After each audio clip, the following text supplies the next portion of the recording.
Hello दोस्तों, welcome back to our YouTube channel Gyan up. तो दोस्तों आज हमारी क्लास होने वाली है साइंस की, बहुत ही दमदार क्लास होने वाली है। तो बिना बकवास के शुरू करते हैं डायरेक्ट। देखिए दोस्तों, पहला सवाल लिखा हुआ है, जीवन की सबसे छोटी क्रियात्मक एवं संरचनात्मक इकाई है। जीवन की सबसे छोटी क्रियात्मक एवं संरचनात्मक, यानी कि क्रियात्मक, क्रियात्मक का मतलब है जिसके सहारे हम क्रियाएं कर पाते हैं। संरचनात्मक यानी कि जो हमारी शरीर की संरचना है, संरचना बनाती है। तो संरचनात्मक में क्रियात्मक इकाई जो है वो क्या हो जाएगी? पहला ऑप्शन है कोशिका, केंद्रक, माइटोकॉन्ड्रिया या फिर गोल्जिकाय। कोशिका, केंद्रक, माइटोकॉन्ड्रिया या फिर गोल्जिकाय। तो देखो दोस्तों, इसका ऑप्शन हो जाएगा option number A. Option number A, तो आंसर हो जाएगा कोशिका। हमारे शरीर की संरचनात्मक व क्रियात्मक इकाई क्या होती है? कोशिका। बात कर लेते हैं कोशिका की खोज किसने की थी। खोज कोशिका की खोज की थी किसने? रॉबर्ट रॉबर्ट हुक ने। रॉबर्ट हुक ने 1665 ईस्वी में। ठीक है। यहाँ पे लिखा हुआ केंद्रक। केंद्रक की खोज किसने की थी? केंद्रक की खोज रॉबर्ट ब्राउन ने। रॉबर्ट ब्राउन ने 1831 ईस्वी में। कब की थी? 1831 में। माइटोकॉन्ड्रिया से कुछ याद आ रहा है? कोशिका का power house, the power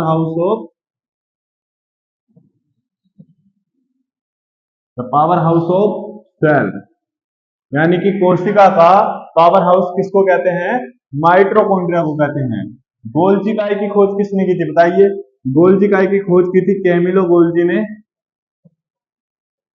Camillo Golgi ने कैमिलो गोल्जी ने की थी 1898 में। ठीक है। तो ये हो गया कोशिका की खोज किसने की थी? रॉबर्ट हुक ने 1665 में। और केंद्र की खोज रॉबर्ट ब्राउन ने 1831 में। और mitochondria the power house of cell कहा जाता है माइटोकॉन्ड्रिया को, या रसोई घर भी कहते हैं माइटोकॉन्ड्रिया को। कैमिलो गोल्जी ने खोज की थी 1898 ईस्वी में गोल्जिकाई की। ठीक है दोस्तों, बढ़ते अगले क्वेश्चन की ओर। अगला क्वेश्चन है, लेंस और रेटिना के बीच के रिक्त स्थान को क्या कहते हैं? लेंस और रेटिना के बीच के रिक्त स्थान को क्या कहते हैं? पहला ऑप्शन है कांचा द्रव, और दूसरा ऑप्शन है रूबिस्को, और तीसरा ऑप्शन है धुरास, और चौथा ऑप्शन है स्टरोल। बताइए दोस्तों क्या होगा? तो ऑप्शन नंबर फर्स्ट, इसका आंसर हो जाएगा कांचा द्रव। आंसर क्या हो जाएगा? कांचा द्रव। बात कर लेते हैं आंख में। आंख में कौन सा लेंस होता है? आंख में कौन सा लेंस होता है? तो हमारी आंख में जो लेंस होता है, आंख में जो लेंस होता है, आंख में जो लेंस होता है वो होता है उत्तल लेंस। कौन सा? उत्तल लेंस। उत्तल लेंस होता है। आंख में कौन सा लेंस होता है? उत्तल लेंस होता है। आंख में प्रतिबिंब कहां पर बनता है? आंख में प्रतिबिंब आंख में प्रतिबिंब कहाँ बनता है? तो रेटिना पर। कहां पर बनता है? रेटिना पर। और रेटिना पर प्रतिबिंब कैसा बनता है? वास्तविक, वास्तविक, वास्तविक व उल्टा। कैसा बनता है? वास्तविक व उल्टा। बात कर लेते हैं, अगर हमारी आंख में जो दोष पाए जाते हैं, दूरदृष्टि दोष, दूरदृष्टि दोष पाया जाता है, एक निकट दृष्टि दोष पाया जाता है। निकट दृष्टि दोष। दूर दृष्टि दोष में दूर की वस्तु तो स्पष्ट दिखाई देती है और पास की वस्तु स्पष्ट दिखाई नहीं देती। निकट दृष्टि दोष में क्या होता है? निकट की वस्तु तो स्पष्ट दिखाई देती है, जबकि दूर की वस्तु स्पष्ट दिखाई नहीं देती है। तो इसमें सवाल ये पूछा जाता है, निकट दृष्टि दोष के निवारण के लिए कौन सा लेंस यूज में लाया जाता है, और दूर दृष्टि और निकट दृष्टि दोष के निवारण के लिए कौन सा लेंस यूज में लाया जाता है?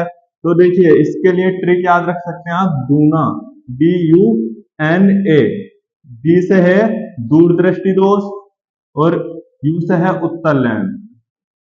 उत्तल लेंस यानी कि दूरदृष्टि दोष में तो उत्तल लेंस यूज में लाया जाएगा, और ना से है निकट दृष्टि दोष। ना से क्या है?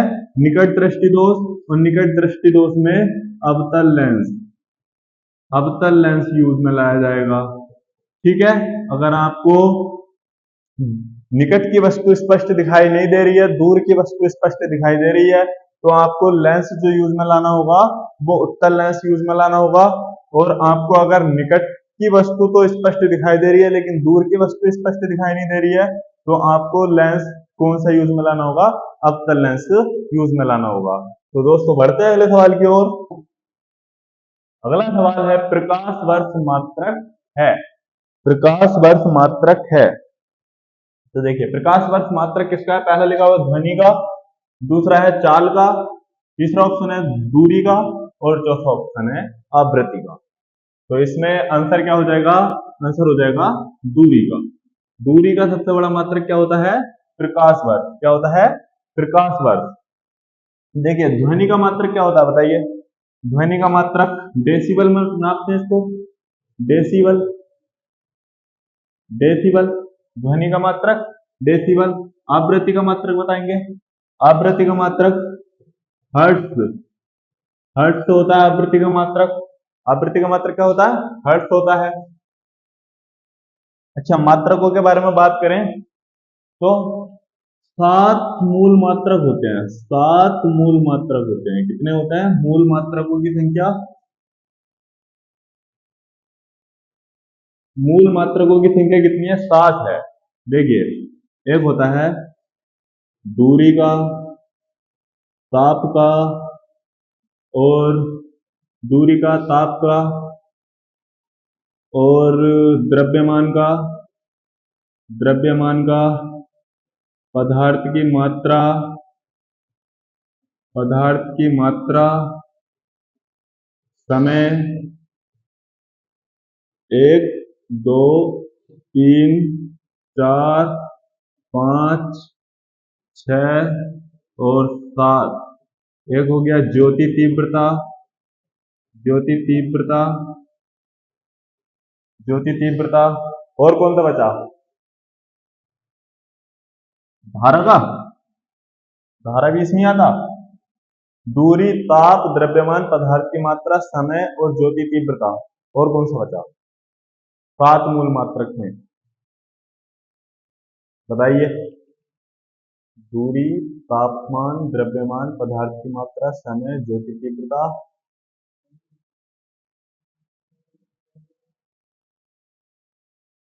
देखिए याद करते हैं, देखो दूरी का तो हो गया क्या? मीटर।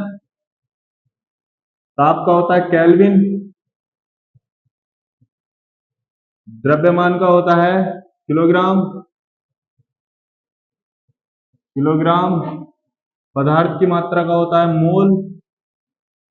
समय का होता है सेकंड। और ज्योति तीव्रता का होता है कैंडला।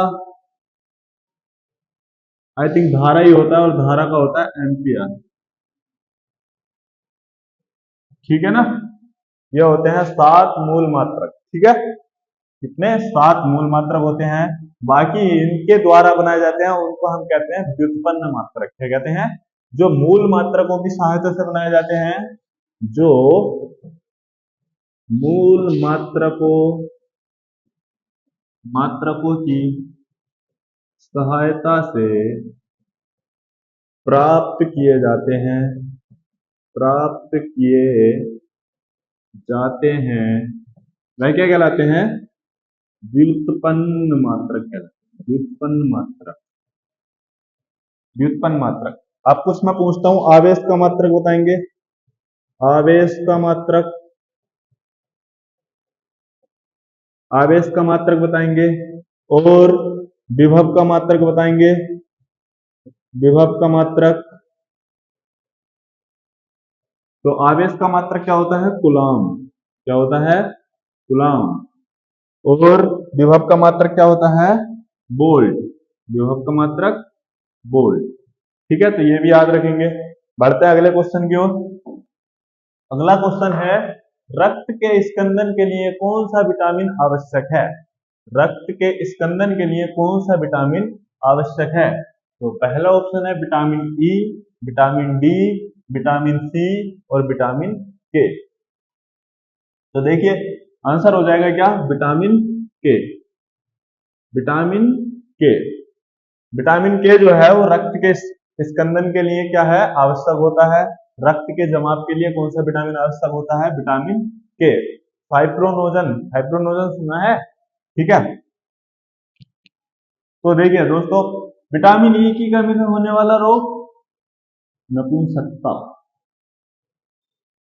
ठीक है, विटामिन डी की कमी से विकेटस। विटामिन सी की कमी से बताइए, विटामिन सी की कमी से स्कर्वी। कौन सा रोग? स्कर्वी। ठीक है, विटामिन के की कमी से तो ऊपर बताया दिया, रक्त के स्कंदन के लिए या रक्त के जमाव के लिए। ठीक है, देखिए एक होते हैं जल में घुलनशील विटामिन, जल में घुलनशील, और एक होते हैं वसा में घुलनशील, वसा में घुलनशील। तो देखिए जल में जो घुलनशील होते हैं बी और सी, और वसा में जो घुलनशील होते हैं के ई डी ए, यानी कीड़ा जो होता है वो वसा में घुल जाता है। अरे देखिए भाई, गई भैंस पानी में, ये तो याद होगा तुम्हें, बी और सी जो किस में घुल जाते हैं? जल में। अगर मान लीजिए कीड़ा आया, एक कीड़ा उड़ के आया, और वसा क्या होता है? तेल वगैरह ये सब वसा होता है। अगर कीड़ा तेल में गिर जाएगा तो चिपचिपा हो जाएगा, फिर क्या वो उड़ पाएगा? नहीं उड़ पाएगा। तो वसा में जो घुल जाता है वो के ई डी ए, यानी के, विटामिन ई, विटामिन डी और विटामिन ए इसमें घुल जाते हैं, वसा में घुल जाते हैं। ठीक है, विटामिन बी वन का नाम बताएंगे, रासायनिक नाम बी वन का, रासायनिक नाम, रासायनिक नाम बताओ। और विटामिन बी वन का रासायनिक नाम बताएंगे, बताइए जरा। तो बी वन का रासायनिक नाम जो होता है थायमीन होता है। क्या होता है? थायमीन। चलिए बढ़ते अगले क्वेश्चन की ओर। अगला क्वेश्चन है पेप्सिन है। पेप्सिन क्या है? पहला ऑप्शन है एंजाइम, हार्मोन, विटामिन या खनिज। तो पहले तो ये बताएंगे एंजाइम में और हार्मोन्स में क्या डिफरेंस है, एंजाइम क्या होते हैं और हार्मोन्स क्या होते हैं। देखिए दो ग्रंथियां पाई जाती हैं मानव में, एक तो होती है अंतःस्रावी ग्रंथि,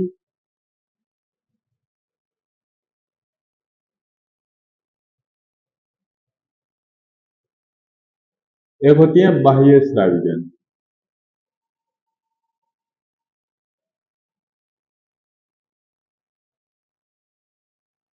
ठीक है, एक होती है अंतःस्रावी ग्रंथि, एक होती है बाह्य स्रावी ग्रंथि। जो अंतःस्रावी ग्रंथि होती है उनसे तो जो उत्पन्न होता है वो होता है एंजाइम। क्या होता है? एंजाइम। और जो बाह्य स्रावी ग्रंथि होती हैं उनसे उत्पन्न होते हैं हार्मोन। क्या उत्पन्न होते हैं? हार्मोन।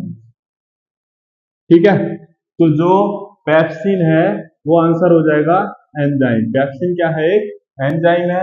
ये प्रोटीन को बदलता है, प्रोटीन को, प्रोटीन को पॉलीपेप्टाइड, पॉलीपेप्टाइड में बदलता है।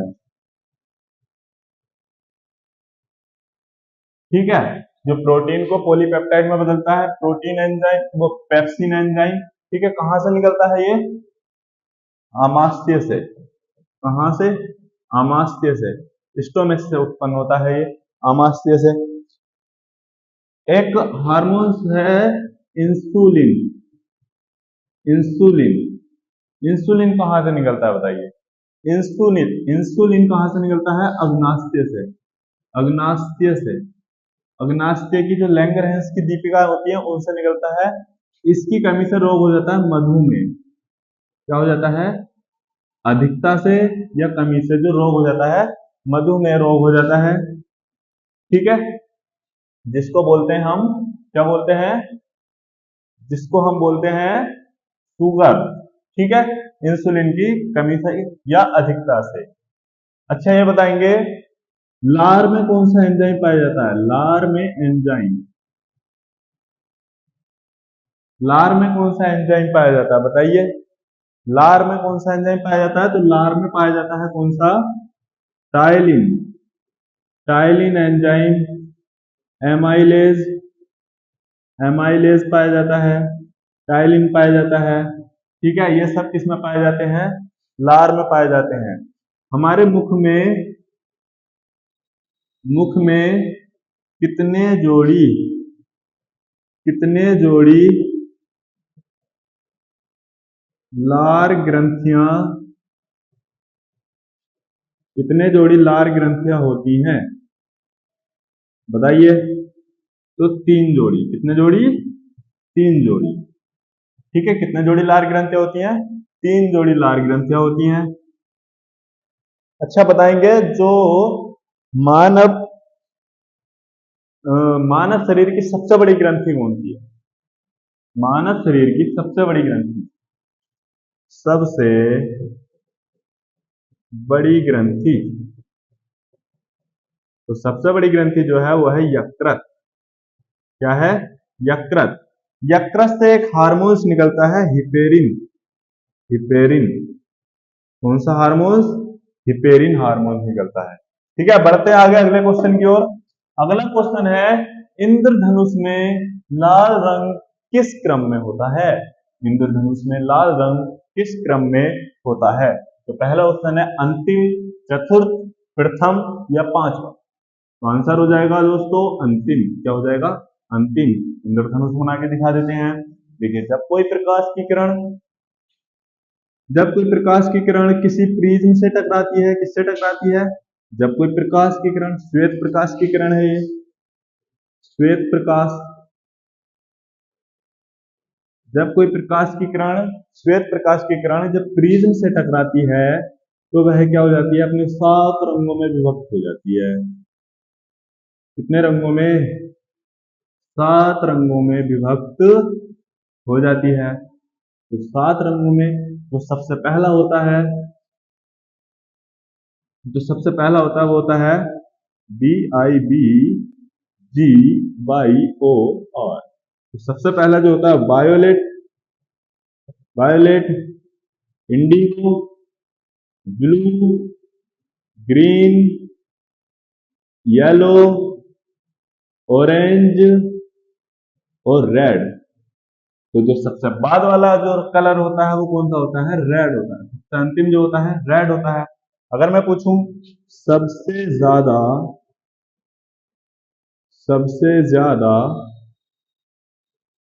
तरंग दैर्ध्य वाला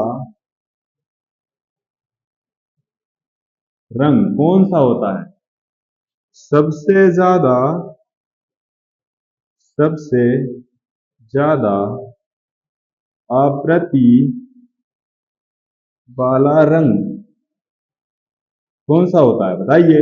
तो सबसे ज्यादा जो तरंग दैर्ध्य होती है वो लाल कलर की होती है। कौन से कलर की? लाल कलर की।